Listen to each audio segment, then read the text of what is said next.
അതായത് രഞ്ജിത്ത് സിനിമ അല്ലാതെ ഒന്നും ചിന്തിക്കുന്നില്ല.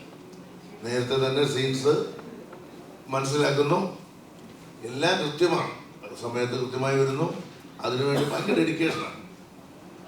ഇതിനെ ഉഴപ്പാനല്ല ലഭിക്കുന്നു. രഞ്ജിത്ത് ചിലപ്പോൾ പഠിച്ചു വേറൊരു നിലയിലൊക്കെ എത്തേണ്ട ആളായിരിക്കാം. പക്ഷെ രഞ്ജിത്ത് തീരുമാനിച്ചു ഇത് മതി തീരുമാനിച്ചു. ഇവിടെ ടോപ്പായിട്ട് എത്താനുള്ള ഹാർഡ് വർക്ക് അദ്ദേഹം ചെയ്യുന്നുണ്ട്.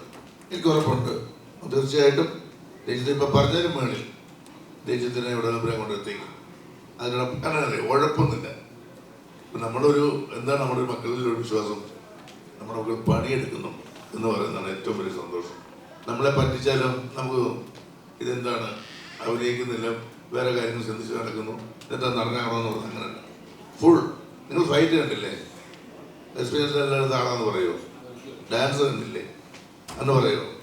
അതുപോലെ തന്നെയാണ് ഇതിനകത്ത് ഇമോഷൻ സീൻസും മറ്റുള്ളതല്ല.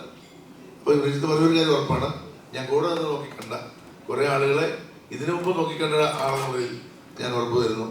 മലയാള സിനിമയ്ക്ക് മികച്ച ഒരു വാഗ്ദാനം തന്നെയായിരിക്കും രഞ്ജിത്ത്. ഞാൻ സൂചിപ്പിക്കുന്നതല്ല, സൂചിപ്പിക്കുന്ന പരിപാടി എനിക്കില്ല. അപ്പോൾ അതൊന്നും ഞാൻ പറഞ്ഞത് എനിക്ക് ഉറപ്പുണ്ട്. കാരണം അത്രയ്ക്ക് ആളുകൾ ഇഷ്ടപ്പെടും, ഞാൻ ഇഷ്ടപ്പെടുന്നുണ്ട്.